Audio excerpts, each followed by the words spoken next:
one of the questions was, when did you join up in the 101st I and did. They why? locked themselves in there? Oh, you were drafted. I was a draftee. Okay. And so did they send you to the 101 or did? Haley knows that on Wi-Fi. I know she does. Yes and no. Okay. Okay. So, I was in maneuvers and they pulled us out. okay. And they wanted to build up the airborne outfits, Okay. so they sent me there. All right. And was that before D-Day or? Oh, yeah, Okay. yeah. So the 100. So like the guys in Easy Company, apparently they started well before you did then, or? Oh, they started up in, down in South Carolina, I believe. Right. Right. So where was your basic? My basic training was in Fort Jackson, South Carolina. Okay. I was with the Lorient Line 106. Okay. We were in maneuvers in Tennessee when they wanted certain groups of people. I happened to be in the wire radio section, so they were looking for those people to build up different outfits in England before they arrived, and they pulled us out and sent us over. Okay, so in other words, you didn't actually ship over the 101st when they first went over, so you came in before. I joined them in England, yeah, Okay, before D-Day. and that was a Pottery, was that the name of the place they went, or was that the airfield you flew out of? I can't remember if that's the airfield or what, but we were in a little town called Newbury. Newbury, okay. That's where our signal company was set up. Right. So your job with the signal company was just, did you run the wire or the radios or what? No, we run wires. Wires, okay. I think got a couple of thousand miles here or there. Were you already in the service when Pearl Harbor happened, or? No. I went in 43. Yeah, 43. March, I think it was March of 43. That's when you became drafting age, or? No, I was a little above Volunteer? drafting age. I was 43, I was 20, 22, 21, 22.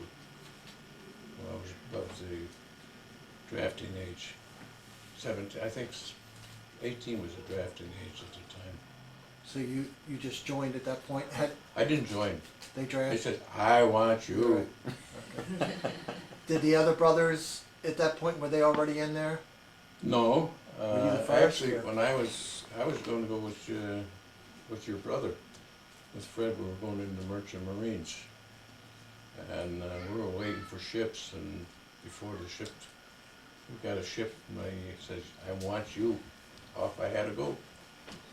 So Dad then, he actually went in about the same time you did, or you joined the A Merchant little Marine? after, maybe a week or so. I might have been in basic training when your dad got on the ship. We got with Dave Claus. I don't know if you ever met Dave. No, No. no, He went in with Dave, okay. and So I guess I just assumed that he must have been in the Merchant Marines prior. I don't remember when your Uncle Bill went in. Yeah, well he was the Army, right? No, Uncle Bill went to the Navy. Oh, Navy, okay. And then Uncle Larry went into the Army. He went down to Savannah, Georgia, and quartermaster. He never got out of it. Okay, He wasn't happy, but I think he was it better was off. it was a good idea, Yeah. So, Well, we needed the quartermaster anyhow. yeah. Right. so Fred stayed in the Merchant Marines, and you got taken over Yeah. to Army? I went, well, actually it was the Army, but we called us, we were our own outfit. We didn't belong to nobody. Okay, and then at that point were you assigned to the 101, or did you had to volunteer for that? Didn't you? No, that's what No, I'm saying. not at that point you didn't. No, But when he's you saying went they into the pulled him out of 101, the you unit. knew that you were going to be jumping, right? No, I didn't. Oh, okay. I thought that was a given. No, what he was telling us before is that he was in an Army unit. Yeah, I was with the... Right. Actually, the 106 was the ones that we relieved in Bastogne. Okay. Okay. When it So come the down- outfit he was in, they I ended did up my basic relieving ones, I later on. relieved them. Right. Right, Gotcha. so he was pulled out because he was a wireless, Wire or radio. technician or We were looking whatever, for and wiremen pulled and over radio men to and fill the ranks of the 101st. So, yeah. so I guess thinking, so when you flew into when you flew over to Normandy, you were in the first wave, well, obviously, but Yeah, well, the early wave, I don't know if it's the first wave or second wave, Yeah. it's somewhere in there. but I mean, did you receive much anti-aircraft fire when you were flying over? Yeah, you saw a couple go. Yeah, But it was dark, so you couldn't see too much, you know. right. So there were planes shot down around you, or just any aircraft? One around me. One Okay. was around me. I don't One know around. how close, but Gotcha. the ones that were further away or to the left or the right over here behind you, you couldn't see. You couldn't see because, right. Yeah. So when you were stationed over there, did you know that you were part of the invasion force? No, Because they didn't tell anybody, right? No, That was a no. really we didn't know. We secret, didn't know anything until they put us out on the field before the jump. just before you left, and then they told you what you were about to do. Yeah, well, we knew before we went over. We went over on the airfield once, and they sent us back because The weather was bad. the weather. Right. I don't know if we went in the second time or before we went and come back again, or we stayed there the second time until we actually did go Mm-hmm. when the weather cleaned up. I think the second time we went there, they held us there. Cause the weather was starting to clear up, so they just held us there. Were you in the group that Eisenhower visited? No, No, thank goodness, right? well, it wouldn't have bothered me, but no, I wasn't with him. I don't know what outfit he was with, but there was a lot of planes around, so he couldn't visit them all. Oh, right, exactly. So did you have one of those bags that they gave you guys at the last minute, the one that had all the extra equipment in it, stuff like that? In Holland, not in Normandy. Oh, okay. I know there was a lot of complaints about that from all the books that I've read, that Oh, yes. because it would break loose or it would pull you down like a rock. No, mine would not let, I couldn't get it loose. Okay, I landed heavy. gotcha. So, I guess when you parachuted out of the airplane into Normandy, did you have any idea, did you land in water? Did you land on ground? I mean, was I anybody landed on around you? ground, Thank you. What time was it? About 1:30, 2 o'clock in the morning. So it's pitched up. Could you see anything at all when you were going down? No. That's why we had the crickets. Right. Right, and so when you landed, around like when you got to the ground, did they drop you high or low? Because I know that they dropped a lot of guys low. What do you mean a lot of guys? Everybody got dropped low. Okay, Well, jumped from 300 to 400 feet. Oh, gee. that's way too low. I mean, your Wow. parachute's pretty much just opening at that point, right? No, you got a 15-foot cord on you when you hook up and you drop 15 feet and that rips it open on you. Okay, So you're looking about maybe 20 feet, you got an open chute. okay. So you got That's still awful 380 feet, but close. that's still low. You That figure is. you're dropping at 28 feet a second. Right. So. Yeah, hurts when it lands. So, And there was really no maneuver in the thing. You could slip or slide a little, but nothing Right, really right. heavy. so But we had a break there because it was night. They couldn't see us, and we couldn't see see them. them, right, right. So when you landed, was there any of your compatriots around you, any of your other units? I was lucky. I had about 4 people we were together, and as we walked around, we picked up more. Others got landed 15 miles from where they were supposed to be. Right. Did you get ever hooked up with them? So I know some of the 82nd was mixed in with the 101 there for a while. Yeah, there was. We had 101 map wound up with the 82nd area too. Right. So it was I don't know what you would call it. It was a screwed up jump. Right. Right. How And far behind the lines supposedly were you? I come down around Carrington. I don't know just how far, maybe a mile or two. And I would say that was probably about 3 miles from the beach. Maybe 4, I don't know. Not far at all. No, well, you don't want to go too far. No. Right. Because you gotta open up the field for the shoulders that are coming in on the boats. So you don't want to go too far, because then you got half your division going this way, and the other half going back to the beach to clear it. So it's, you've gotta be close to, help the guys on the field on coming in on the boats, and, you never knew where they were. And how many guys did you have in your outfit?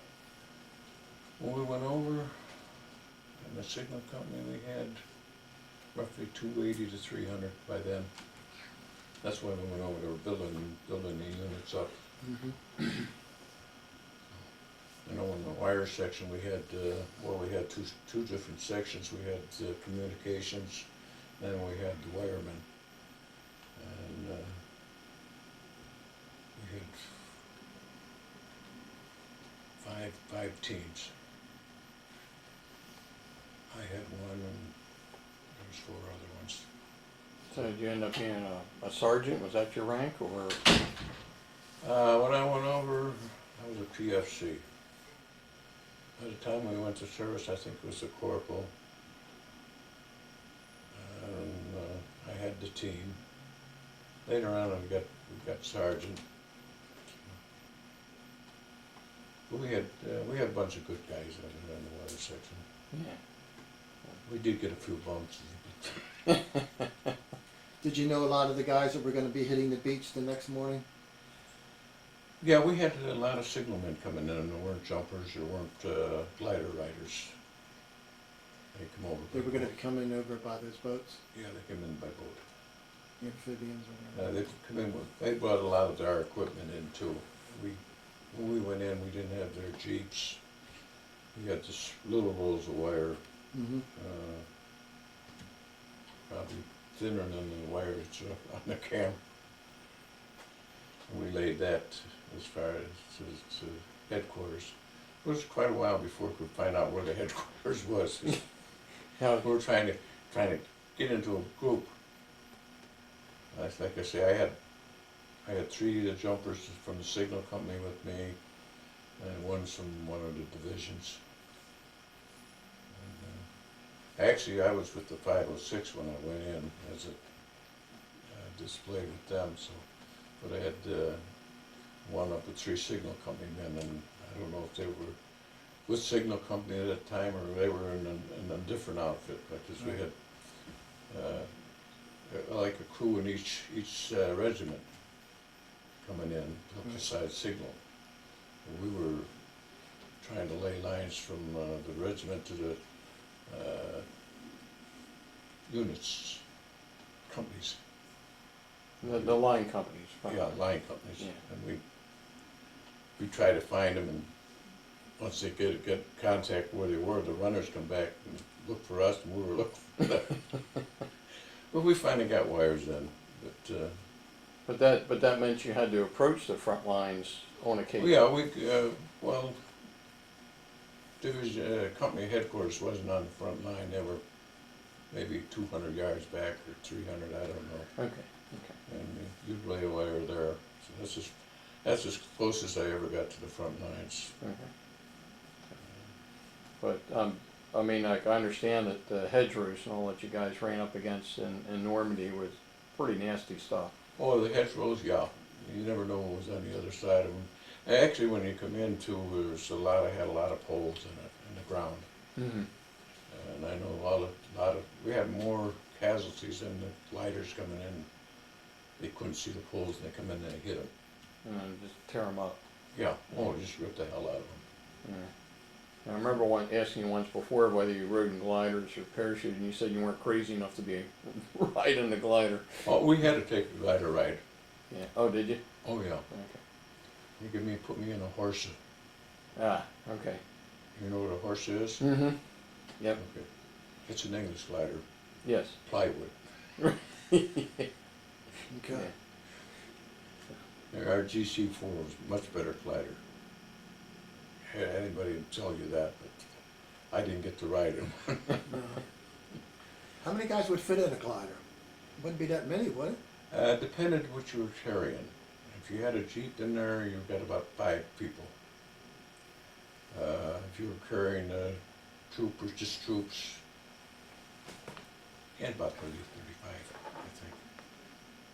if you didn't have any equipment. And how high did those gliders fly? They didn't get up very high either, did they? When they were going over, they were up pretty high. When they got over there, they put them down. Since this flak started hitting them, trying to go, I don't know what they're trying to do, getting down lower so they could get it. Or, Closer to the anti-aircraft fire, right? and they got closer to the fire. But how in the hell do you land a glider at night? Not easy. I mean, that's like suicidal. It is. Yeah, we lost our general at the time on one of those, but that wasn't the reason.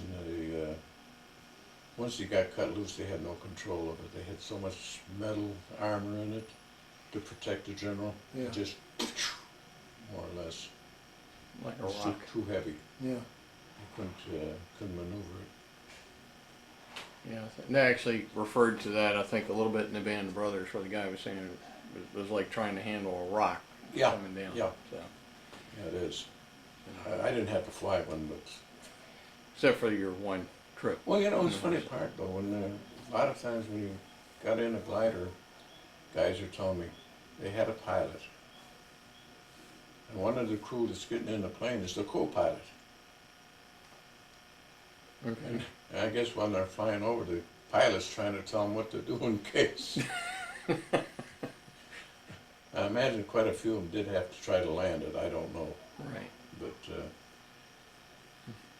they were treacherous in Normandy. Mm. We had better luck in Holland because we dumped in the daylight, Right. 1 o'clock in the afternoon, 1:30 in the afternoon, so Yeah.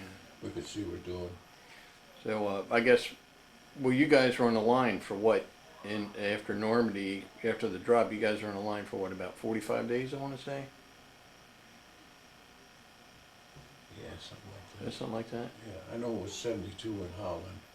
Right, but there was a couple months or so much break between Normandy, Yeah, we Hitting went that back in to Normandy. England. Yeah, and then they replenished your ranks, I guess, Yeah. because there was a fair amount of casualties.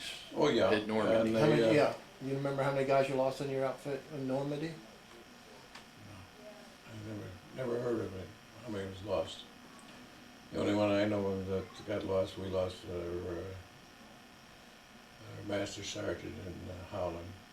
He went out on the line and he shouldn't have. Mm-hmm. But, that's the type of person he was. So after Normandy, I guess you were back in England for some short period of time? Yeah, we're back to England, back to routines. Get up, march, exercise, practice, Right, field maneuvers. yeah. Go on leave. Were you a troublemaker on leave? I didn't get much leave. No. No, I was broke. You were broke. Absolutely, I was broke. I didn't make any money. Well, they didn't pay very much, did they? No. Well, the paratroopers paid more. Yeah, we got $50 more a month. A month, Most of right. that went home. Okay. I think I got about $10, $15 a month. Okay. There's the rest went home. So we got into London after Normandy. I was lucky. I found my cousin from Michigan, who was an MP. So I played with him for about 3 days and spent my money. I got on the train and went back to Newbury. So at least I could eat then. Yeah, I guess food's not real great when you're out on the line to. Yeah. Well, the K rations were they any good or were they? K rations, certain. The breakfast is fine. I didn't care too much for the dinner ones. The lunch wasn't bad. They had some good stuff in the lunch. Right. Cheese, chocolate, cigarettes, 3 cigarettes. But the best rations we got, I think, was the 10 and 1. Oh, really? Yeah. And that was what they were for like 10 days, right? No, No. what was it called? A 10 and 1 ration. 10 people ate out of 1 box. Ah, okay. And they had pretty good meals in them. The best food we had was when we were in Holland. Yeah. We had English food. So you were saying though, you when you dropped into Holland, I had heard that was a picture perfect land, drop, that everything went real well and there It did go wasn't a well. lot of resistance early on. Well, we had some resistance, but it wasn't like, normally we didn't have any resistance either because it was dark. Our resistance, trouble there was the darkness. Right. So, we did get a lot of flack coming into Holland, but that's all. Okay. We landed, there was nothing wrong when we landed in there, because we got on the field, we ran this way or that way to the forest and met our groups. Right. They say you get out of the plane, you go to your right, you go to your left, and you meet up Your units or your whatever. unit. Yeah. And then we spread out from there. And they say, well, you get a line at 502, you go 506, you go 501, you go 377, you go to artillery, and then so you have two lines to lay. And we always lay two lines to each regiment. So you Right. do one to 502, and then you run one to the artillery, and then you come back and run this, when you made artillery, you made another line coming back a different way, and then you go back to 502 with a different route. So Okay. you didn't have your wires. So therein lies the several thousand miles of wire. Oh, yes. Yeah. We laid probably 4 or 5 miles of wire to the regiments, Hmm. and you never tore them up. Then we were in one town, headquarters moved to another town, there go more wires. You just had, sometimes you could go so far and hook up with your old lines and get into them. Right. Other times you had to go further.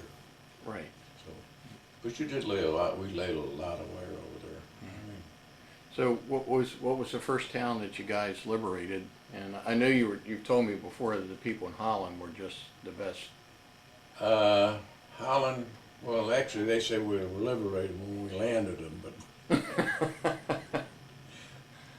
but no,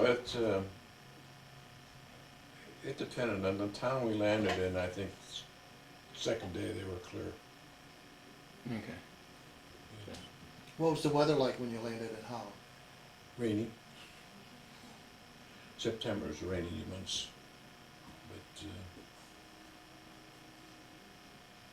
but not cold. You know, just rainy. Yeah. Would they send you guys out of a plane when it was raining? Well, Would they you tried, jump? They tried not to. We didn't have to. We didn't jump in any rain. No. Okay. But The weather situation can always come in. Right. So you were in Holland for 72 days? 2 days, yeah. that was, you were telling me, or that's where you got wounded? Yeah. I was up on a line. I got a piece of shrapnel. Okay. A big piece, did it knock you out, take you off the line for a long period of time, or was it No. just no? Took me to first aid. Got it out. Wrapped it up. Says, okay, You're back. go back to your company. Right. It was sore for a while. I agree with you, but I didn't go up the pole for about a week. Hmm. Was that early on, or Mhm. was it early on in the battle in Holland, or Well, I think about midway. at Midway? Yeah. It was a sniper is all. So I was going to ask you if you thought it was mortar fire or sniper or whatever. You think it's sniper? Oh yeah, we had a lot of snipers there. When you're up in the pole, if it gets one shot at you, you know where it's coming from. You just turn around and just those spikes over, move the spikes around, and get over on the other side of the pole. Jesus. That's, And then once and you then get- pray, right? Yeah, then you prayed until you got the line hooked up, and then you come down in about 2 shots. And they tell So you, you had to make yourself as skinny as that pole. you did. Yeah. We had a pole that you couldn't do that to, though. We had a makeshift pole up at one time in Holland. And there was only 2 people who would climb that pole, myself and one of my troopers, my team. It's about that round. Mercy. So, I mean, you would think with a sniper, and you're up there, they're not gonna miss too much. Well, they might not have had a clear shot of me, they might have had a side shot, not a frontal shot. So you got, sometimes you get close, you could hear it whistle by me, so I knew it was coming. And I just run around the pole. I never used the belt when I was in service. I think it would just, hinder you when you were trying to get down or something, or? Trying to get out of the sniper's way. It helped the snipers, I would say, more than Then anything. it helped you? No, I go up and I wrap the leg around the pole. Do one spur in the pole and wrap the other one around and do your job. The snipers come, you just unwrap that leg and just use the two of them to get away from them. I guess I always assumed that you were laying those lines on the ground, but you're using overhead poles then. Okay. Yeah, Yeah. yeah, trees or poles, yeah. Right. And then, like I say, you come down, if there's a sniper out there, you come down in about 2 jumps. Kick out and Right. grab the pole, dig in about halfway down or so and go down. And that was without a belt? You did that without a belt? Oh, the belt was on me, but I didn't use it. Wow. That's pretty incredible. The only time well, even then we couldn't use a belt. We had in Holland, we had by headquarters on in the orchard, we had a pole. I think we had to have about a 15-foot rope to go around it and use it as a belt Right. to go up it. And we'd go up that, and we'd always, when we were up there, we always drop about 3 hoops, of about 4 or 5 hoops down, the one you're using, and 4 extra ones. So if anybody come in, they had a line coming in, they just had to hook on the bottom, and they'd pull it up from the other one and run it into the switchboard. But, they were big, man, they were big. When I went over there, 87, I think, was the first time I got by the orchard. And we were going by, and I looked like this, I said, that's it. But other than that, I remember the towns we got in, a lot of them. Like our first town was Zon, and we were in Best, and rode something or other. It's all on what we call Hell's Highway. Hell's Highway? That's what Holland was called, Hell's Highway. Why is that? That was the road, main road. I went all the way up from Belgium, all the way up to Arnhem, where the English landed. 82nd was up that way someplace too. And we were landed so that we could be, the English could get to us, the troops, their tanks and stuff. And they were supposed to get to us the first day, and get there till about the 3rd or 4th day. And we'll keep wondering, where's he at, where's he at? Finally we found out. They come through at 10 o'clock in the morning, they stop right in the middle of the road and have tea. Did you see or get a lot of MG fire from any of the windows and buildings in some of the towns? In some of the towns, yes. Bathstone, I think I saw the most of it that way, but most of the time we were not in the town itself. We were out on the line someplace, so we had our kitchen hit with a direct hit. You had your what? Our kitchen, Yeah. With the direct hit? yeah, they took a direct hit. That was in Bathstone too. Do you know those guys? You know any of those guys personally? No. That is personally. Most of my friends were wire or radio. Mm-hmm. Yeah, well, we had Message Center too, but I knew a few of them there, but most of it were wire. Well, how long were you in Bastogne? Too long. Actually, any of them were too long, but Yeah. I don't think Bastogne was, Holland was the longest one, I will say that, Yeah. yeah. I don't remember even when we went into Bastogne. It was, I know we I didn't. say tell somewhere December 16th, 17th, something No, like it was earlier than that. that. Earlier than that, okay. So didn't you say your feet froze in Holland? Didn't you get, No, no? Actually, they weren't frozen, but they're damn near froze. In Bastogne, that was a hot spot. Hot and cold. Yeah. so, But, no, I think going into Bastogne probably around maybe the 10th. Sure. that early, okay. Yeah. And I don't, Were you there at the time it got surrounded? oh, yes. We were surrounded, we were running a wire out. We picked a group and run a wire through the lines, through the German lines. That must have been fun. Yeah, it was. Did you run it day or night? Did you go through? It was night. I'm trying to roll the wire off the reel and the truck was noisy. Yeah. We had that thing as oiled up as possible. And we get those drop the reel off and put another one on there, and one guy would stay behind, hook it up, then come forward. I think the first drop off, stayed behind, he went back, he didn't come forward.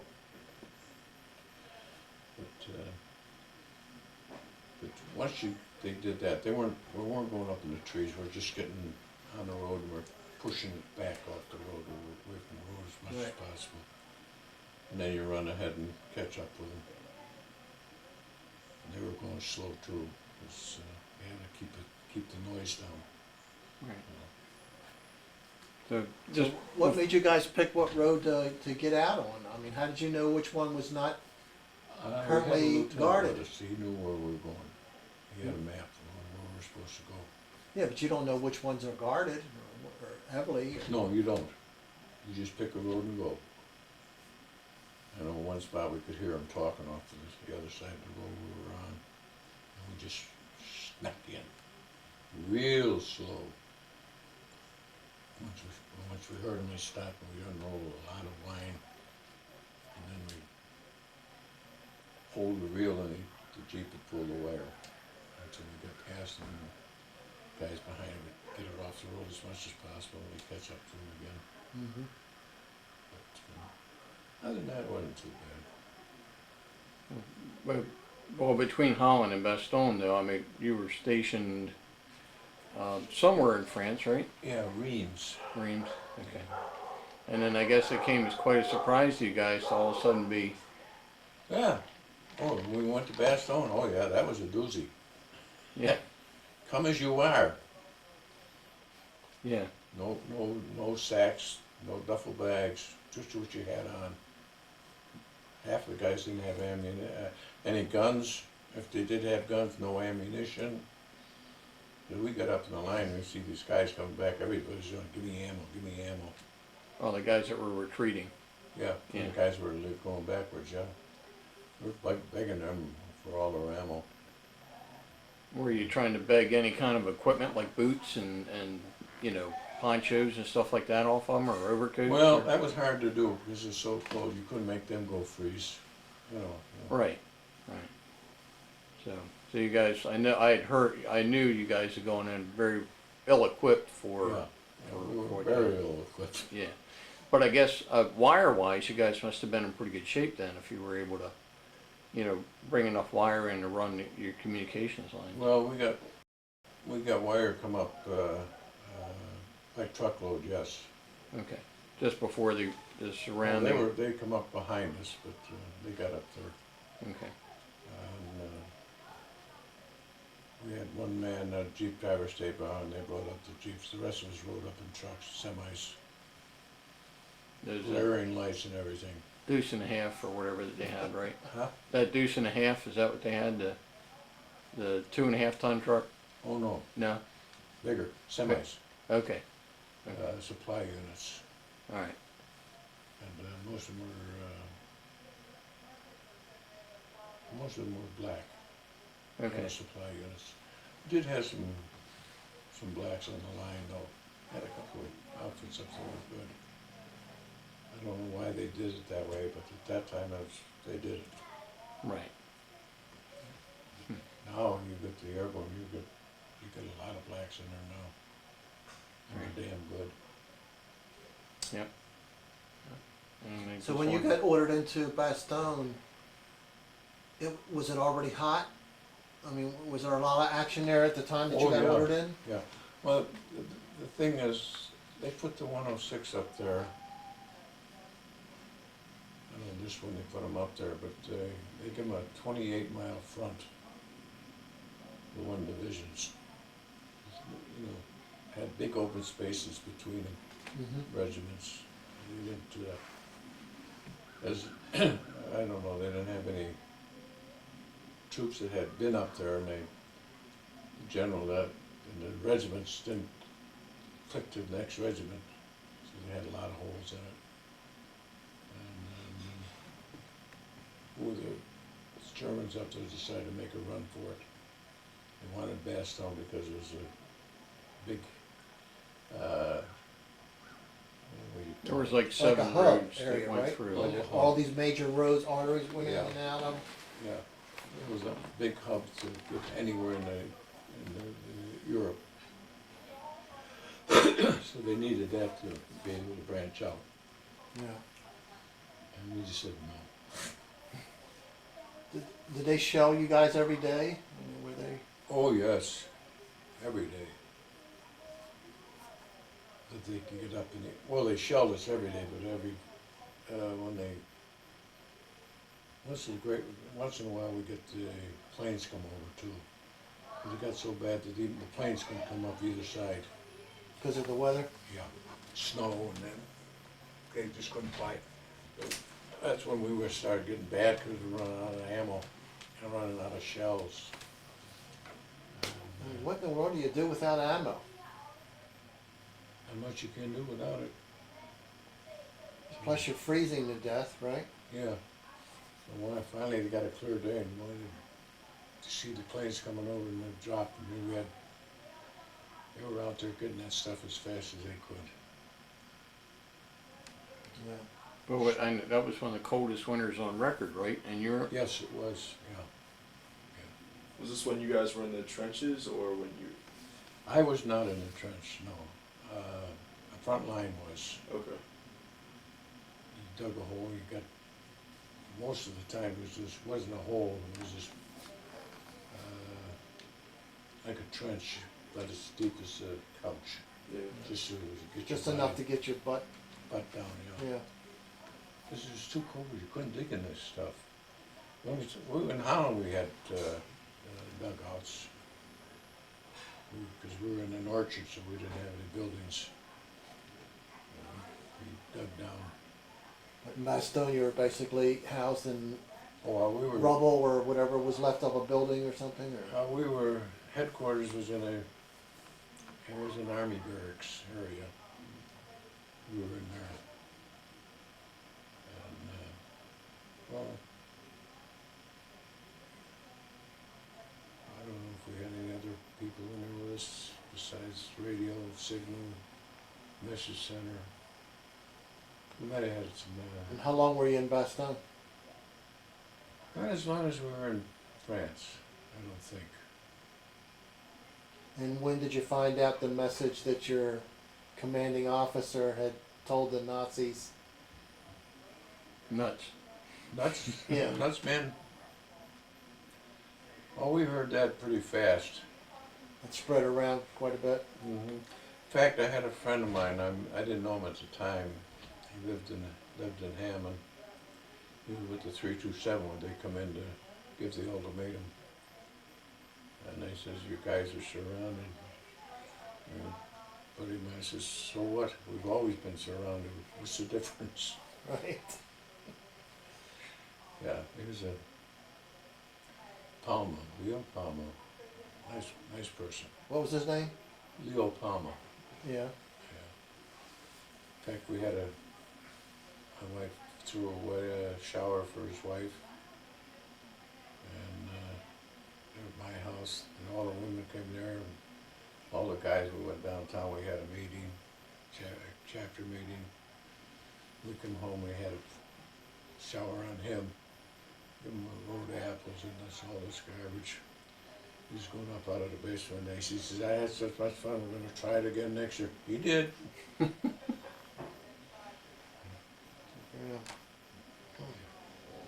So, you had a line running out of there, so did you guys know that, Patton was trying to get to you? Yeah, we know. Yeah. But, Patton had one trouble. He outran his supply line. Yeah. They couldn't keep up with him, could they? No, they couldn't keep up with him. But we were doing all right on the line at that time because we were getting supplies airdropped. So you were getting that, you were finally catching up on your ammo and shit like Yeah, that? we were getting airdrops on. I know, but still, you guys didn't have the firepower inside that they had outside No. bringing down on you. No. Well, I don't know if they were, might have been going short too, I don't know. I don't know how their supply was getting up to them either with the well, weather.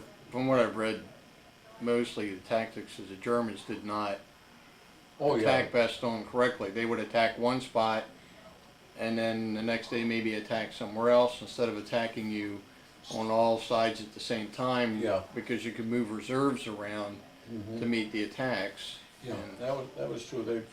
They'd hit Foy, they'd hit over on this side of Bastogne, then they'd hit here and then here and then there, and they were moving around too much. Right, It was to our advantage. right.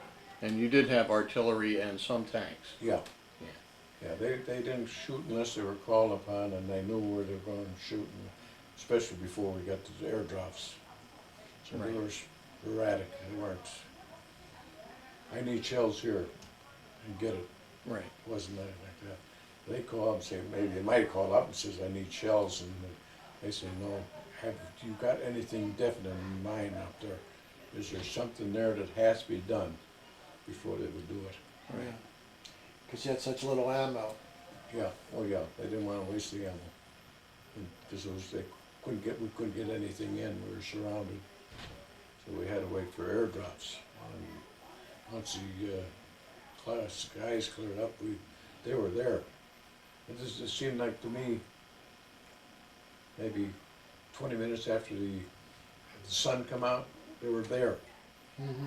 So they had to been on the way. Yeah, they were in the air at the time, hoping Yeah. that the clouds would break. Yeah, I well, they guess. knew that it was breaking up, so they had left, and they're approaching the area already.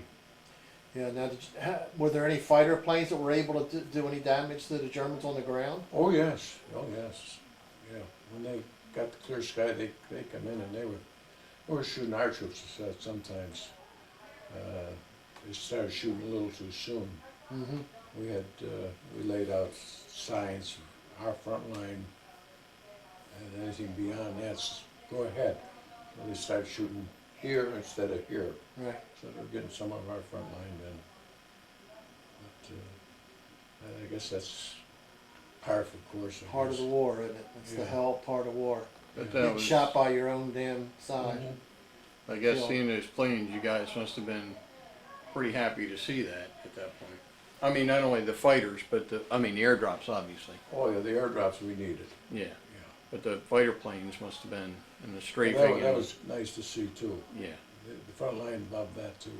right. They knew it could happen too, because it had happened before someplace and they knew it, but that's why they were laying out the lines The out there panels, yeah. and hoping that the pilot would hold back long so when he did shoot.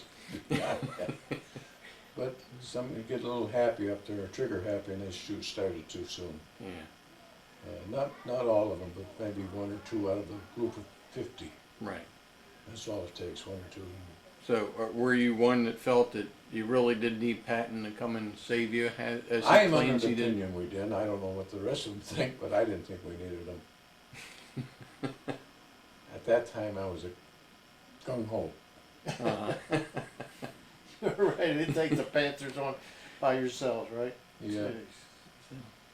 But after he broke through, were you part of that the follow-up attacks on Foy and in the Foy? Hurtgen Forest and all that kind of stuff? where all the bad artillery attacks usually were happening, right after Bastogne had been relieved. We went into Germany, we went up to Berchtesgaden area. Right, but I knew that right after Patton relieved in, you guys attacked, I guess. Wasn't Ended. long after that we got relieved. Okay. And then we went back to the rest area for a couple of weeks, I think. And then they moved us up into Germany, up the Berchtesgaden area. That's where E Company took over the Hitler's Nest. Right. Right. Did you ever get a chance to get up in there? Oh, yes. I Oh, did- laid a line up there. Oh, did you? I got a few battles. Oh, Did you really? Good for you. You know what the Eagles Nest was? Yeah. Okay. You ever see the wine cellar they had up there? The what? The wine cellar? Yeah. It was terrific. Didn't last too long, did it? No, I don't think so. I know Easy Company had a good time. Now, did Easy Company find any people in there, or? Did we find any people in there? I don't know if they did or not. I imagine they did, but it was funny because I couldn't describe the way they went up there, but watching Band of Brothers, you could see how the roads got dumped on and tried to keep them out. By the French, Yeah, or well, by the other guys too. yeah, they tried to keep us out of there. Easy Company you didn't keep out. They were terrific outfit. Now, in Bastogne, did you actually feel like maybe you might lose your feet from being frozen, or? No, I never thought that I'd lose them, but I know they were awful cold all the time. And, Because it was, a lot of time it was snowing up there, wasn't it? oh yeah. Yeah, they had, Germans were coming in with sheets on them, white sheets, and sneaking up on us. Right. And it'd be hard to see in a snowstorm. Yeah, especially in snow. But, Was the Yeah. casualty rate pretty bad at Bastogne? On our side, the casualty rate? yes, we had, I think we had more casualty there than we had anywhere. I know some of our companies would come out of Bastogne, they were 180 going in to come out about 60. Well, that's quite a bit. Yeah. Did They you, weren't- They weren't all killed, but wounded and stuff and everything. Right. Did you see any of the abuses that the Germans did Yes. on the civilians and stuff? And Oshwald, Yeah. yes, I saw a lot of them. That had to been, Did you realize what you were seeing at the time? No. I knew it had to be something that was so thin. But, we didn't know what it was. And they kept them in there too. We had to keep them in there. Yeah. So they wouldn't, eat. So we had to keep them there to give them tension and stuff, so. I don't think they liked it, but it was for their own good. Yeah.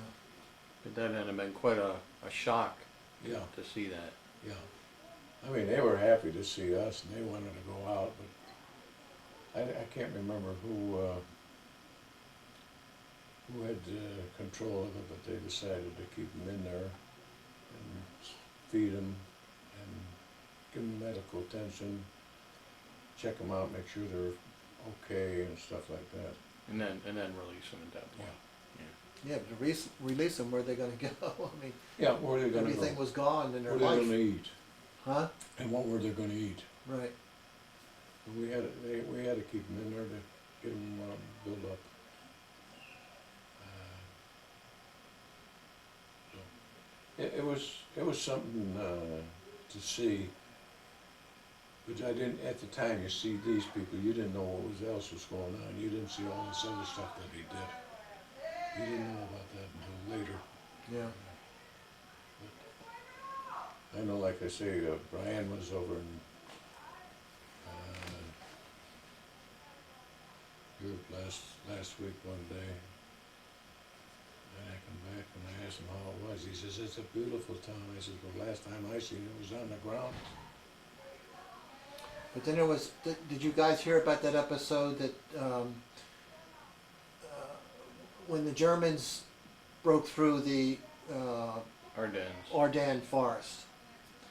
And they captured, in one particular incident, a group of army soldiers or whatever. And then they massacred them in that farm field. Malmedy. In Normandy? No, No. in Bastogne.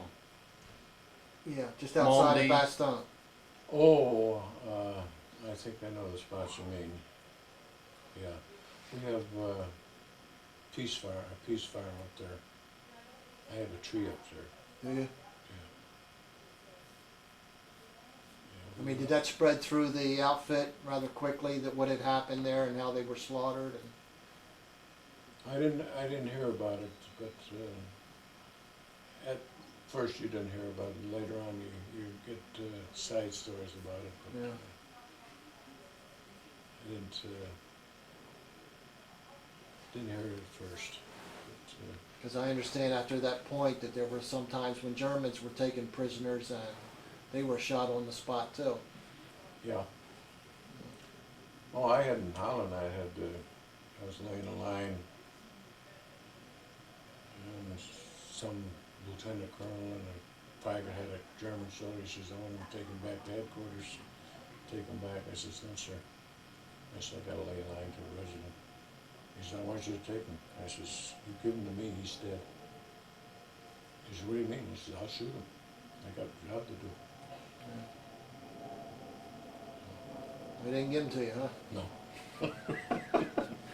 So you never had the opportunity to capture any Germans, or? I wasn't interested in that. My job was laying lines. Gotcha. So if they got in your way, Then you shoot them. right. We never had to shoot one, but that was our theory. If they got in our way, we shot them. Gotcha. Did you? But when you were being shot at by snipers, were you guys able to return any kind of fire at all? Oh yeah, the ground troopers just fire back at them. We had guys on the ground. And a driver, we had a guy working the reel, watching the line down there. So we had 2 or 3 guys on the ground. One guy, well, we had 5 men to a team. 1 man was up the pole, 4 were on the ground. So when you got to Eagle's Nest, were you able to spend any time there? You Couple spend the hours. night? That was it, a couple hours? And that's enough to get Just us. scrounge a few get some- bottles and get some the booze. line hooked up and leave. Was Easy Company still there at the time that you went up? Yes, They occupied it basically most of the time, didn't they? yeah, they did. But you got apparently if you met. Well, I mean, besides the reunion, you knew some of those guys prior to. Yeah, I met quite a few of them. Like if you remember the guy at the end with the one leg. Yeah, Bill Garnier. Yeah. Yeah. We called him Bill Garneria. Garnier. Hell of a nice person. Uh-huh. He really is. Yeah. I hope to see him in Hampton. Okay. But that man could get on the floor and dance. Really? Mm-hmm. With a cane and a leg. He was terrific. And very friendly. Never had a bad word for anybody. Never. Where did he lose the leg? In Bastogne. Right. Artillery fire. And I remember in the movie the guy saying, "I told you I was going to beat you home." Yeah. Yeah. Yeah. Well, Powers just died. Who? A guy named Powers. I Yeah. can't think of his name. Right. First name. Frank Powers. He was one of the Easy Easy Company? guys. Yeah, he just died. Not Shifty Powers. That's it. Oh, Shifty, yeah. Yeah, Shifty just died. I sent your sister an email on him. Yeah. Oh yeah, she forwarded that to me. Yeah. Yeah. Did you know him? Yes. He wrote a book too, I believe. Yeah, I think he did. Yeah. Yeah. But Those guys were a hell of a group of guys over there, weren't they, that Easy Company? Yeah, they had a lot of good guys in there. I mean, whole 101st, really. I mean, they just happened to be singled out for Well, by I HBO. could say this, in Europe, you wouldn't want to fool around with a 101 man. Even if the rest of the guys in there didn't know him, he was from a different regiment, you don't fool with an American. With a 101, eagle. huh? You don't fool with an eagle, Yeah, because you're gonna get beat, right. Yep. just like this one's gonna get beat.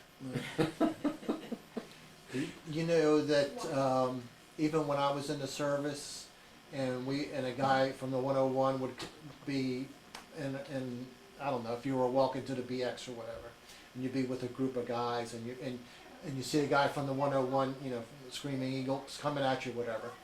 It was very often guys would step off to the side. Yeah.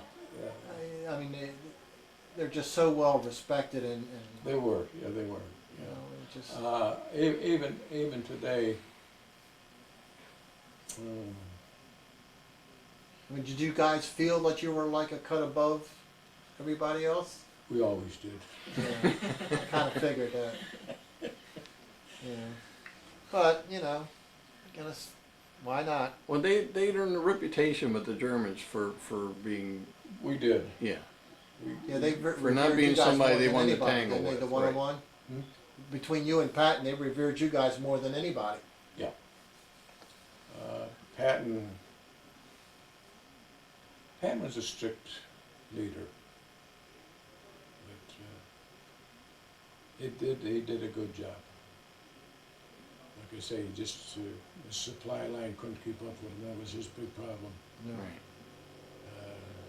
It was just one of those things. He wants action. Well, when we went to Bastogne, my general was in Washington D.C. Yeah. You know why he was there? I don't recall why. I mean, I know I read it, but Looking for jobs for us. He was another gung-ho. He wanted his men out there working. right, He knew he had a good group. right. He says, use us. You got a good team out there. Use us. Yeah. He was looking for jobs. How many jumps did you make? I made 2 in Holland and Best and Normandy. Altogether I made about 10. 5 practice jumps before you got your wings. Bastogne, Holland, A and few others. about 3 other jumps we were required to take to keep our jump pay. Mm-hmm. I was supposed to make 1 more, but I got caught. That was when we were ready to go home. We had points, and I was on the next list to leave. We were making jumps, and I had my lieutenant and my best friend that lived up in around home. We're going out to the field to jump. I said, "Well, I'll ride out with you." I didn't tell him I was going to jump. We're going out the gate, and the company commander spotted me. "Where are you going?"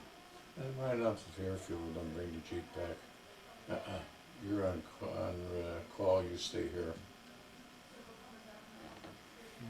So did you get to stay in the Alps after after Berchtesgaden and the 101 moved into that German town that was supposedly really nice on the On the Zuiderzee, yeah that's Berchtesgaden area. yeah Beautiful country.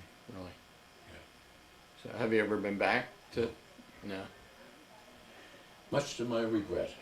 really I went on 69, I went over there, went to Holland, went into France, down to the beaches. We were supposed to go to Germany, my ulcer acted up and I didn't go. Most of my time over there has been, well, I think quite a few times, 2 or 3 times we went to the Normandy area, mm-hmm.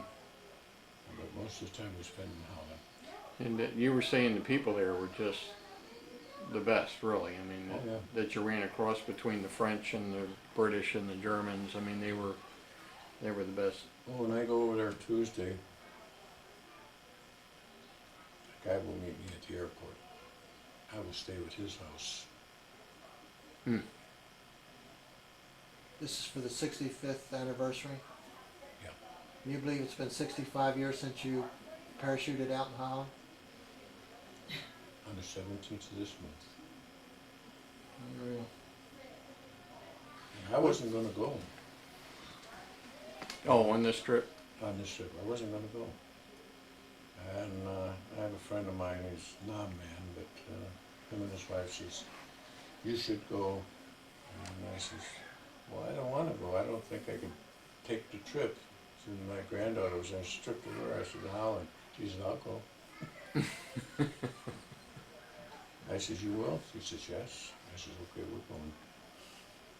That's great. So I emailed my friend over there and I says, Matthew, I am coming. I says, I talked to Fred and Ellen. I says, I'm a damn fool if I don't go. And he writes back, I don't blame him. I think you're right. So when you coming? How long are you gonna be here? So I go back and I says, well, my granddaughter and I will be there. We're leaving here on the 15th. I did tell him when we're leaving, so he writes back, okay, how long are you gonna be here? How much time we're gonna have together? But, when he come in, he was in,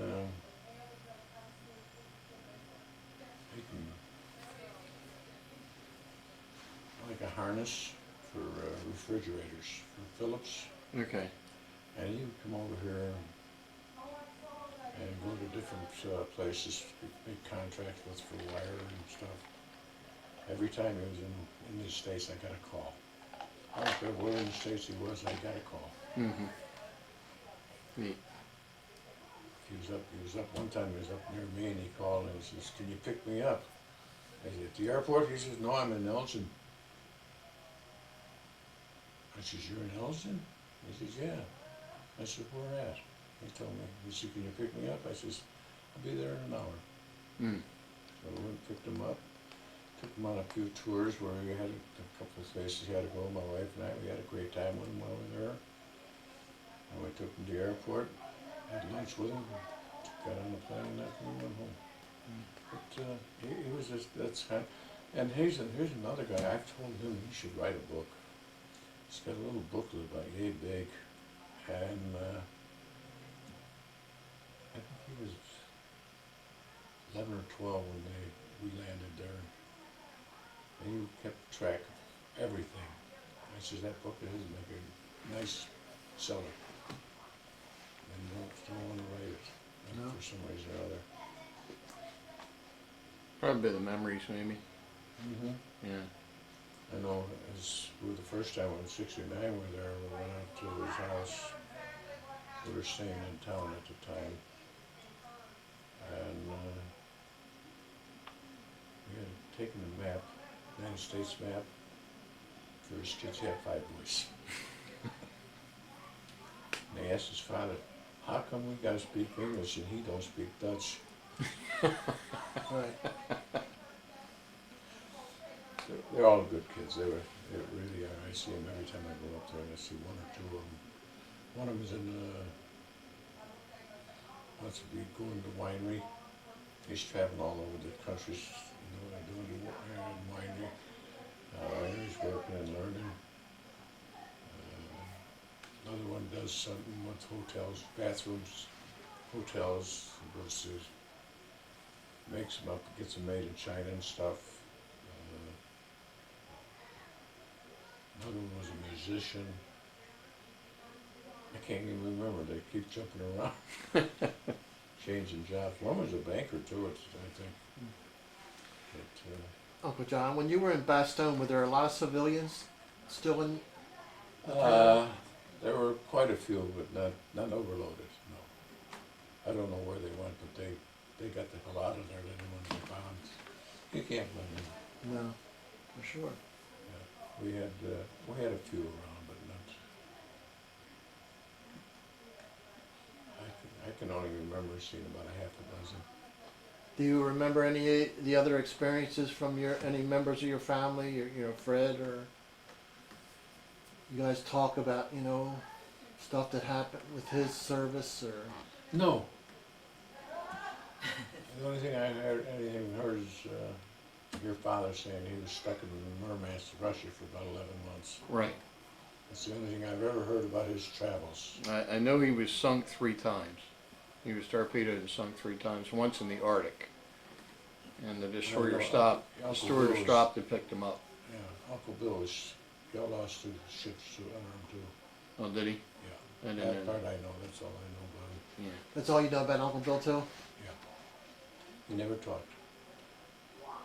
And Was he Pacific or North I have Atlantic? no idea. Okay. Oh, you didn't even know that. Okay. Don't even know that. Navy could be either. He could have been in both. Right. He might have been in Atlantic all the time. He might have been in Pacific all the time. He might have been in both. Right. But he would never talk about his experience. He never talked There's a about lot of guys who are like that. You know. it. Well, no. There are some people. Well, mostly I would say from Nam that will not talk about it. Uh-huh. But there are some in the 101 that won't talk about it. There are some people in the 101 who won't even come out to a reunion. They want nothing to do with anything after the war. Right. That's what I say.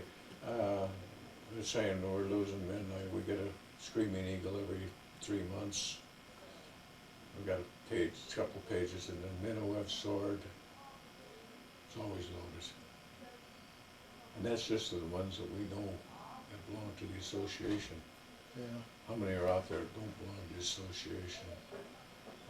I know I have a lot of 101st in my chapter does not belong to the association. But they don't want to join the association. Half of them don't want anything to do with the chapter anymore either. Well, they're old now, so I could see it. But, Are you still in touch with guys that were there from the beginning with you when you're? oh yeah. That's where he's going down Hamden, right? Yeah. Hamden Road. I lost one. I wrote a book, Happy Landings, a little book about the 8th thick. I was a 506 man. I'd seen him mostly at the snowbirds in Florida in February. I would always come home with grapefruit, oranges, and he'd say, "You gotta take some home for Ellen and Fred." 'Cause they flew and I always drove. Okay. And I know one year we were down there, the Super Bowl was down. Somebody come up with 10 tickets. And he was one of them who was supposed to go. But he says he could never do all the walking that they'd have to do. I knew that. Mm-hmm. So he says you could stick it to to give it to somebody else. But like I say, there were a bunch of good people, Yeah. very good people. How many miles of wire do you think you laid in Europe? All the way from 10. France to Germany, right? Yeah, that's true there. Including Holland and Belgium. Yeah, Belgium, Holland, Bastogne, France, Germany. I would have to say I must have laid over 1,000. 1,000 miles. Was there much of Germany left by the time you got in there? Where I was, no. Like, Aachen, that's what it was. Aachen was on the ground. Yeah, there was a big battle there. Yeah, I'm just reading this tank inventory book about tank commanders, and how they were just talking about how that town pretty much got leveled because the Germans Yeah, made it was fortified it, leveled. and Yeah. then yeah. but most of the towns had a lot of damage that you could see, but they weren't on the ground like Aachen was. Yeah. Well, Bastogne must have suffered pretty bad too. Yes, they did. Yeah, they were pretty nice, but it still wasn't like Aachen. Aachen was basically level, huh? Yeah. You look here and look for miles, Nothing. nothing. Once in a while you might see a pole. And there was a wire on it. Probably was. When did you put up there? I don't know if I put it there, but I don't remember laying. There was the somebody, lines and yeah. knocking, but, Well, when did you come back to the States? And do you remember the name of the ship you came back on? hell no. Okay. I've been there, done that, can't remember. Well, was it a Liberty ship or was it? Yeah. Okay. That I do know. Okay. And when did you get back into the States? Do you remember when? I got out of the service on November 3rd, I believe. 45. Okay. I must have got back latter part of October. So you were over there when when the Japanese surrendered. Where was I then? Let's see. I was in the rear echelon when Germany went down. It was August of 45, I guess, when the Japanese went down, I guess. So August. yeah. We were probably in Germany. Well, when you got back, what did you do? I might have been back in France waiting for a ship to go home on too. That's true. In August. How did the German people treat you after the surrender? I never had much to do with it. I wouldn't know. I will say, most of the German people didn't like the war any more than anybody else, any other civilian. They were pushed into it. I had to go along with it, that's all. I mean, most of them that I've heard of were very casual with us after the war.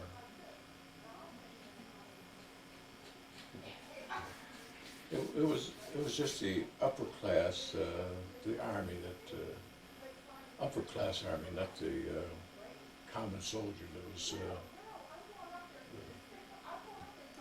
The diehard The fanatical diehards, the SSS, Nazi. yeah. Right. But the ordinary soldier, he didn't like it either. He was forced into it. He was same as our soldiers. A lot of them were enlisted. A lot of them were draftees. Right. Did you bring back any souvenirs from Germany? Yeah. I got a shell from Aachen. Did you think you were going to have to go over to the Pacific once Germany surrendered? Oh yes, we were tuned into it already. They told us we were going to go. Figured you're probably going to be parachuting into Japan? They didn't say that part. We were going over there. That's all Yeah. they told us. We started preparing us for it.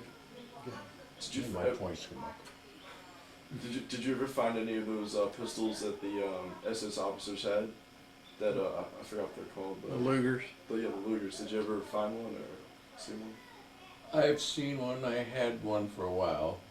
I had a P-38, is what you call it about it. When I went home, I left it. I gave it to somebody there. I didn't want it. I didn't want to take it home.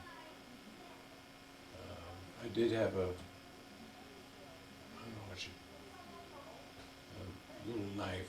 I still have that around the house. The tips off of it. It's laying around the house someplace. That and the shells, all I brought home. Oh, I have a shoot too. I'm sorry.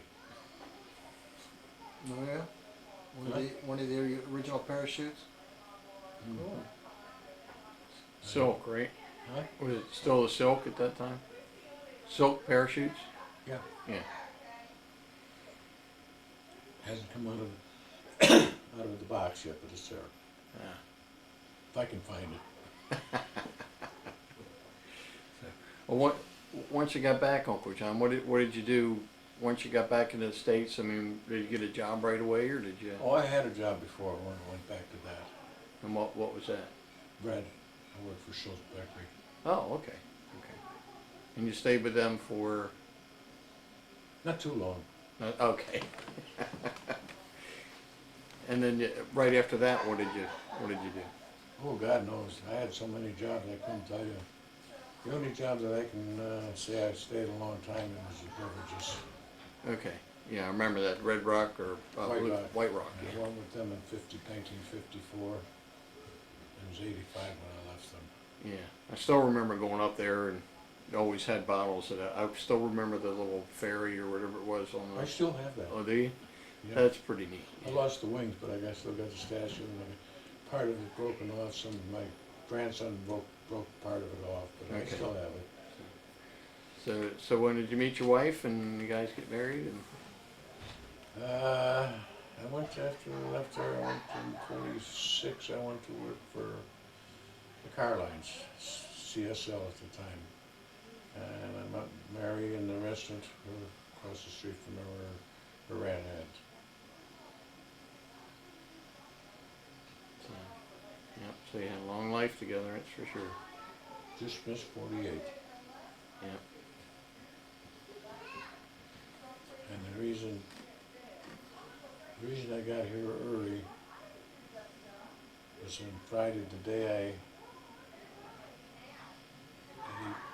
Saturday was the 29th of August. I did leave on the 29th. First place I went to before that was a cemetery. It was 10th year she did pass away on me. Yeah. Okay. I did have to make this. It's been that long already. Mm. Oh, it's your dad, 21 years. Yeah, I know. Sometimes it just seems like yesterday. Yeah, it does. Mm. Yeah. Like somebody says, something about it, I says, you never forget. Right. You won't forget. Right. You remember the date all the time. Yeah. Yeah. It's one of those things that goes on. You can't go around it. Right. Right. It's life. Yeah. It happens to all of us at some point or another. So. Anyway, I think we've kept them going on long enough, huh? Yeah. So would you say the guys in Easy Company probably had it the hardest of anybody that you were familiar with or in touch with over there, or did you know? Did I any work person- with any of them? No, I'm just saying. Do you think they had it the worst? That you knew who had it the worst over there that you knew? Part lineman. I mean, were any other companies, suffer worse casualties or be in worse situations than Easy Company? In worse situations, I mean, every company. Every company. No, I meant an Easy Company, I guess, what Rich is. Oh, Easy Company? Yeah, there were some that had it just as bad, but Easy Company is Taylor's pride and joy for some reason. They were, and also Colonel Sink was commander of this 506. Right. It was a man you would not lose. You just give him a map and you pinpoint right where you're at. Okay. And them are the two reasons. Easy Company, I don't know how they did it, but they must have gone out on a tour and did so well that the general loved it. I mean, every time something come up, Easy Company. Which could be a bad thing because you end up getting put in You situations you get put on every bad thing there is out there. You're like, the tougher the job, Yeah. the more of Easy Company was called on for. It's like, Yeah. Well, a lot of jobs. Every regiment they had scouts going out, patrols going out, all that. That was common wherever you went.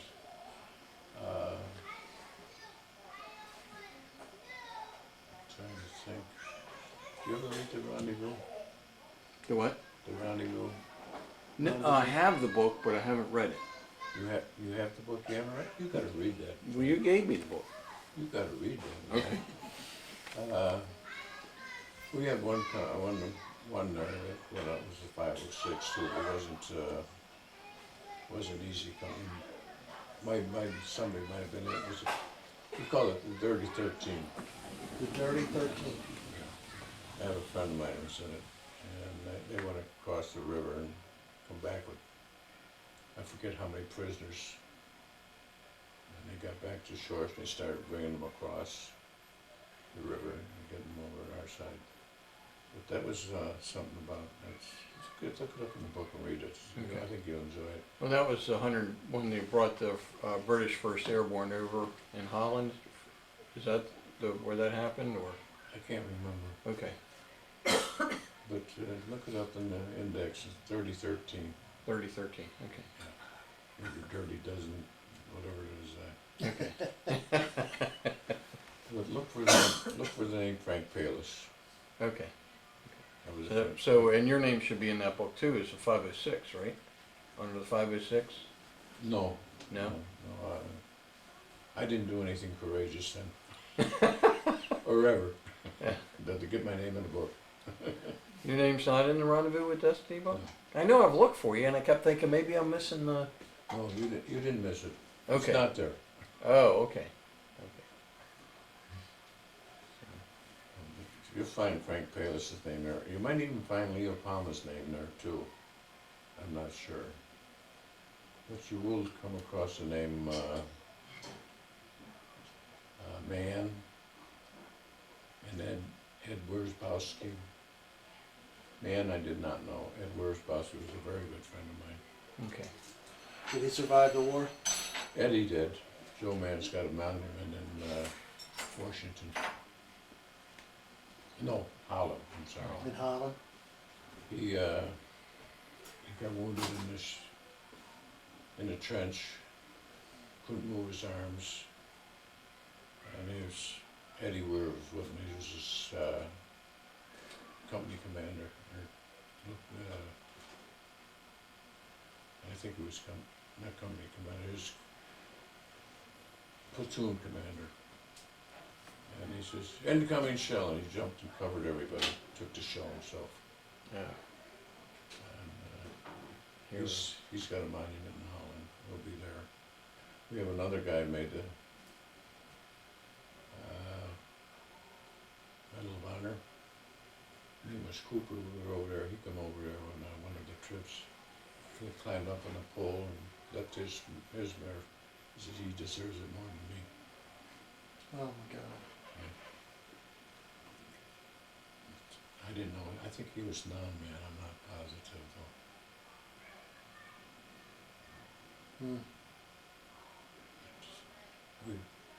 We were, I think we were a great outfit. They're still a great outfit, I can't say they're not. Yeah. Every time I've gone to Campbell, they've had demonstrations there and everything, and you just can't beat them, I don't think. I mean, they got a lot of stuff that I don't know about, never used, never saw. Radios have changed, signal companies changed, no more wire laying, all radio. Right. And to me, I don't think it's good, but it's a lot easier. Right. I know when our outfit, we had radios, and they had two Indians, and they got them on the radio and talking back and forth. Germans couldn't intercept it. They could they were speaking in the Indian language. Yeah. Code talkers, I think they Yeah, call them. Mm-hmm. There's a movie about them, made about them. yeah, I think there was, yeah.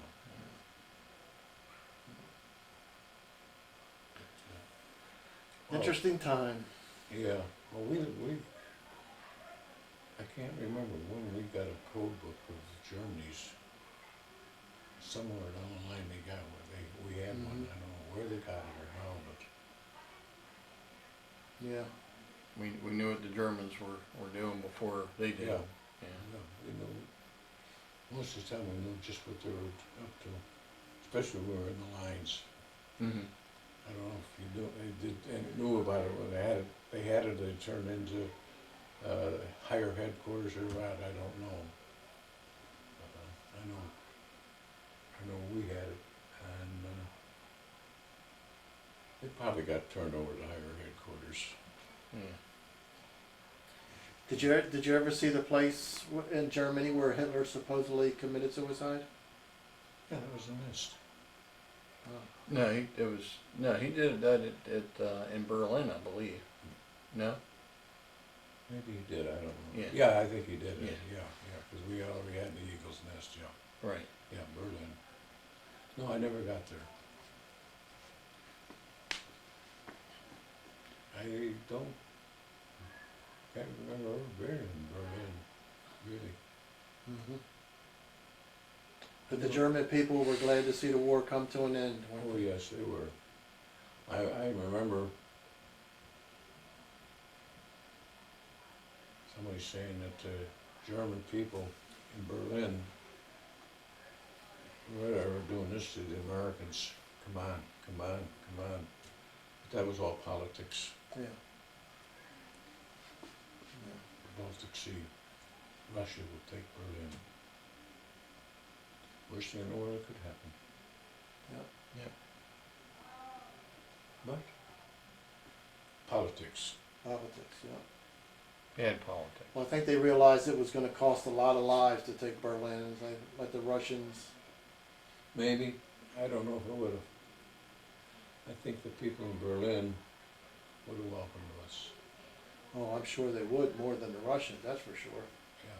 Oh, they were waving us to come in. And, I mean, Russians were pretty brutal with the Germans, weren't they? yeah. Well, that was vice And versa. I think they would have been a lot of telltale marching saying, well, you go this way, this way, this way to get to him. I think we would have got a lot of that from the German people Yeah. if we had gone. I don't remember what outfit was up on the line there, but whoever it was, well, just like in 6-Day War in Iraq, Mm-hmm. another political job. 6 days and wouldn't let them go into Iraq. Had it all over with right then and there. Yeah. No, what are you doing? Fighting Iraq. No, politics are a funny thing. Not a good thing at wartime. Wartime is worse. Look at Vietnam and politics. Yeah. And McNamara running the war from an office in Washington. You can't do it. No, you can't No do way in it. the world you can do it. Even with all the help you get from your generals that are over there fighting it, Can't you do still it. can't run it from there. But they tried. Yeah, at the expense of 50,000 guys.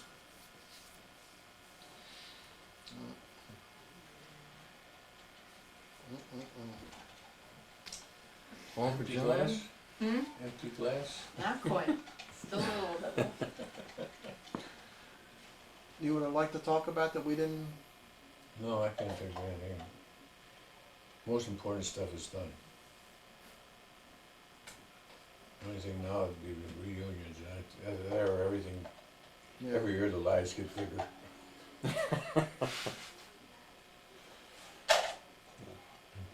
Well, thanks for doing what you did. Yeah. Thank you. I'd have a tough time staying up in a pole knowing that a sharpshooter was trying to. Well, you Put a didn't, scope on it. you didn't waste your time when you were up there, believe me. Yeah. When you're laying the wire, you get up there, wrap around the pole, tie it, and get down. If you're repairing it, it takes a little A longer. little longer, yeah. And then you gotta get your prongs in there and call in and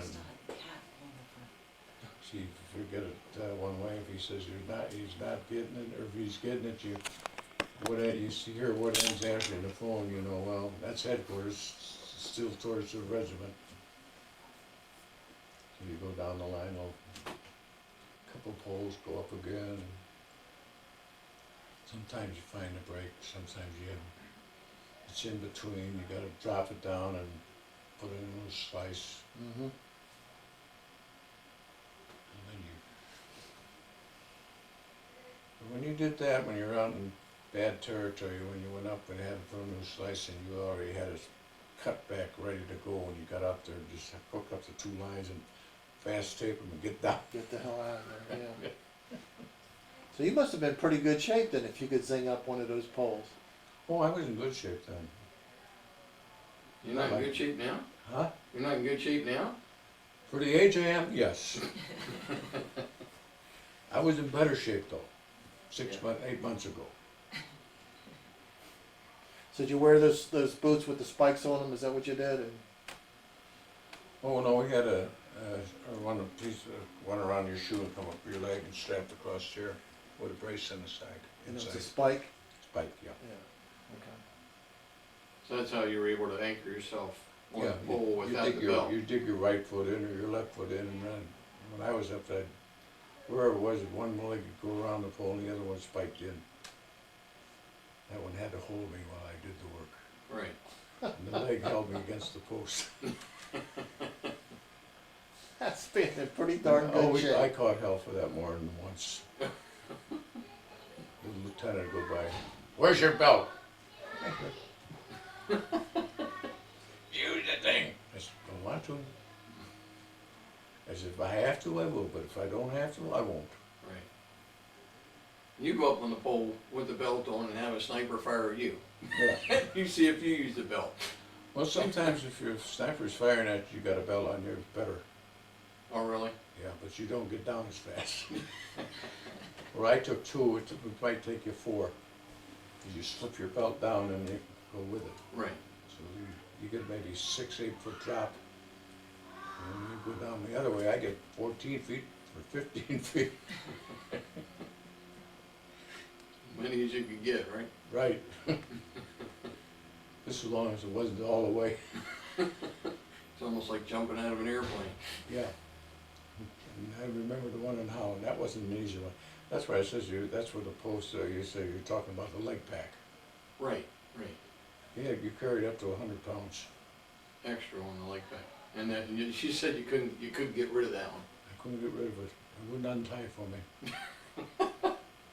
So that, well, I guess it just pulls you down just that much faster then, right?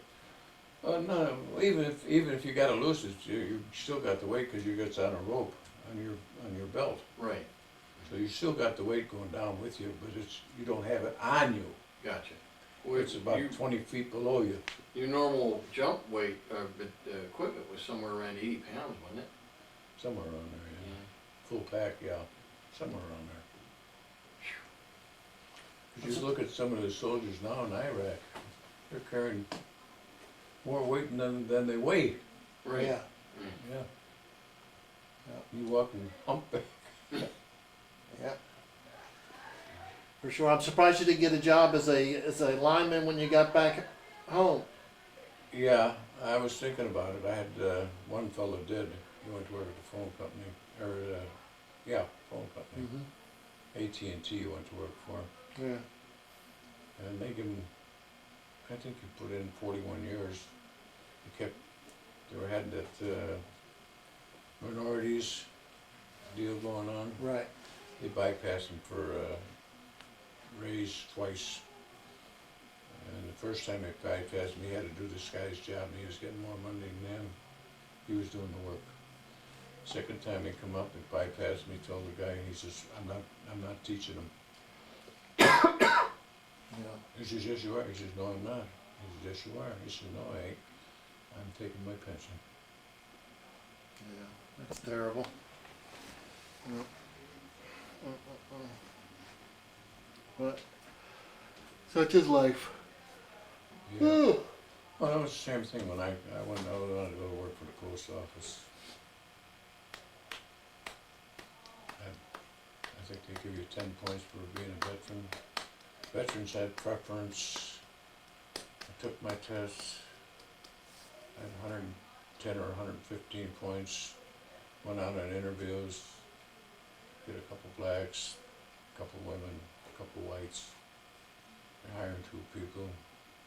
Called in a person, come out. Woman or black, and come out. Yeah. Another one go in, minority. Then you go in. Last one I went in, we had 4 jobs going, they had 7 people there. And I think I was about 6th person in. And called me and I said, why am I here? He said, for an interview. I said, why? He said, for a job. I said, what job? For here, work here. I said, those are gone. He said, what do you mean they're gone? I said, hell, I'm sitting out there watching these people come out of your office. I see smiles on their face. I said, he's got it. Right. Never went back on another one. Sent me more, but I wouldn't go. You ain't gonna take me.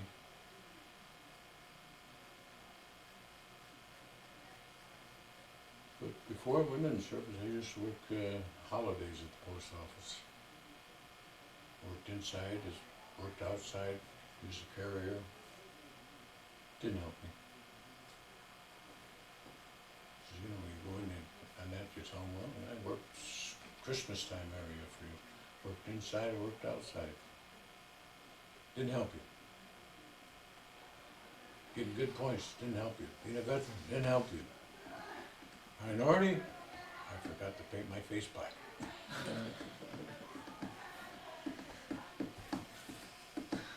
And Bill and Fred just would never talk about their years in service. No.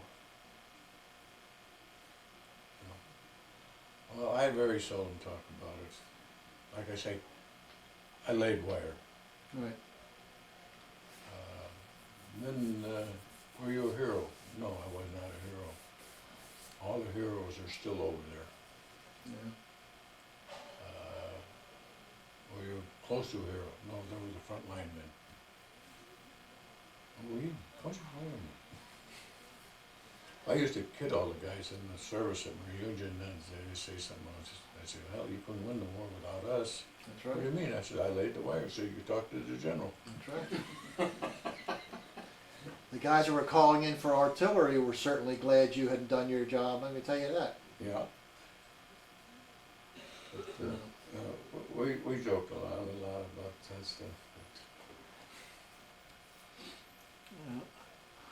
But I know every job you have in the service, it's got a responsibility someplace. Or you wouldn't have it. Yep, absolutely. What's that? Iced tea. You Told push, me to bring it to you. she put equal in it? I don't know. You better ask her. No, I'll tell you. Now you can probably taste it. It's fine. Thank you.